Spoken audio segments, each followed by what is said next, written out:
All right, everybody, welcome to today's Tech Talk Tuesday. And for today's video, I want to discuss sensors and whether it makes sense to use OEM sensors on your vehicles or aftermarket sensors and the differences between them, and just overall, what's the right time to go ahead and spend the extra money for the OEM versus an aftermarket. Now, of course, perfect example is my SRT4. That car I purchased a little over 4 years ago, and it had over 190,000 miles on it. And right out of the gate, when I first started working on that car after I got it, I was doing a bunch of routine maintenance on it. And since I had the car in various states of disassembly, I went ahead and replaced a bunch of the sensors. Because even though none of them were acting up, I figured, considering the car was almost 15 years old and had almost 200,000 miles on it, it'd be a good idea to go ahead and replace a bunch of the sensors. Now, that being said, I decided to go ahead and be a little cheaper on that repair and replace them all with aftermarket sensors. And of course, I bought good brands for the aftermarket sensors, but I did not get OEM sensors. Now, of course, here we go, fast forward to 4 years later, and I'm back going through replacing all of those sensors that I replaced 4 years ago and 50,000 miles ago because they're starting to fail.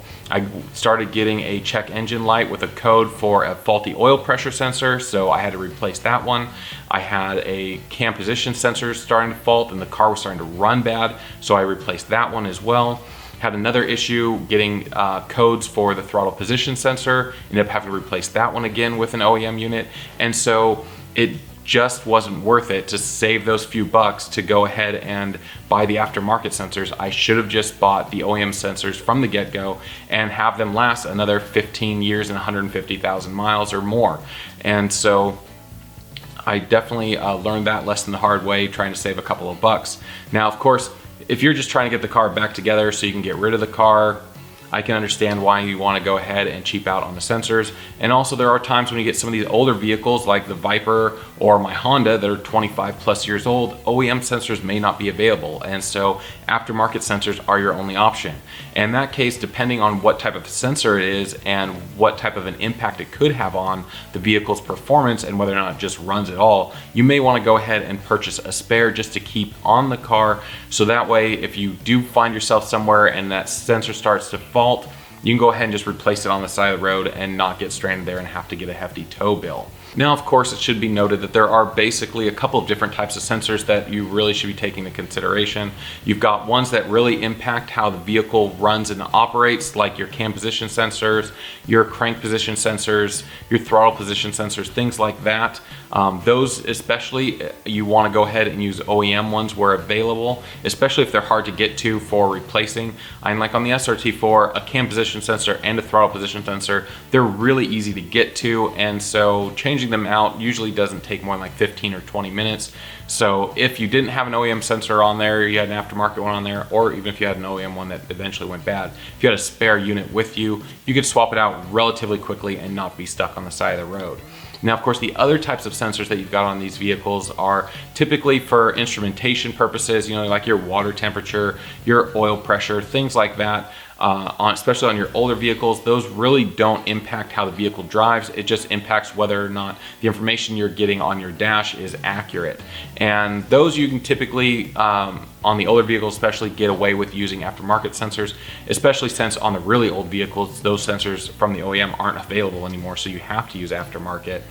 But on your newest vehicles, some of those instrumental sensors do tie into how the vehicle actually runs and drives. So you may have a sensor that you think is a very simple one, like a water temperature sensor, but if it goes bad, it could trigger something in the computer, throw the car into a limp mode, and then you have a new problem that you have to deal with.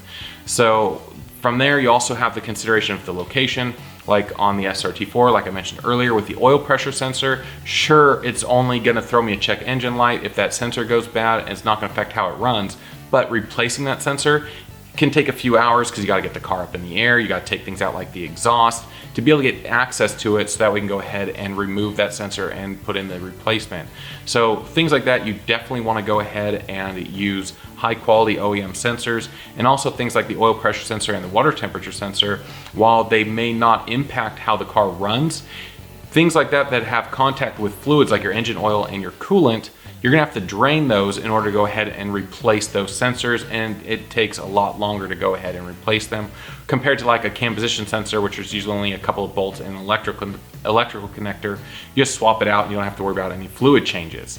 So these are things that you need to just take into consideration. Overall, of course, as you've gathered from this video, I'm a huge proponent for using OEM sensors where available, despite the fact that they tend to cost more. If you're in a situation where you've got an OEM sensor, it's like 4 or 5 times the cost of an aftermarket sensor, and you're really only concerned about the longevity difference of being like twice the length of time, it may make sense to go ahead and just cheap out and buy the aftermarket sensor, because the time that it's going to take for the OEM to go out, you could buy an aftermarket one 2 or 3 or 4 times before you reach the cost of what the OEM one was.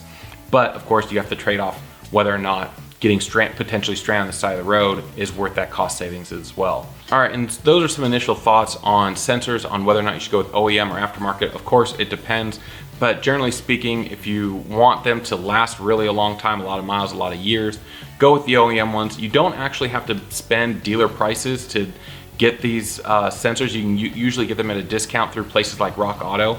I know I've ordered a lot of OEM sensors through Rock Auto at a greatly discounted price over what the retail price is at the dealership. So there's a huge resource there to save you some money as well, especially if you're doing all this work yourself. So if you found this information useful, as always, go ahead and smash that like button. Give me that thumbs up, helps me out with that YouTube algorithm. If you have any thoughts, comments, questions, go ahead and put those in the comment section below, because I read all of the comments that are put on these videos and am more than happy to answer any potential questions that you have. And I highly encourage you to go ahead and check around my channel for other videos. I've got a lot of videos covering a lot of topics on here, and there's probably other stuff that you might be able to find useful or entertaining. And I also encourage you to smash that subscribe button down below and ring that notification bell as well, so that way YouTube will keep you updated with all my future uploads. And as always, guys, I will see you the next video.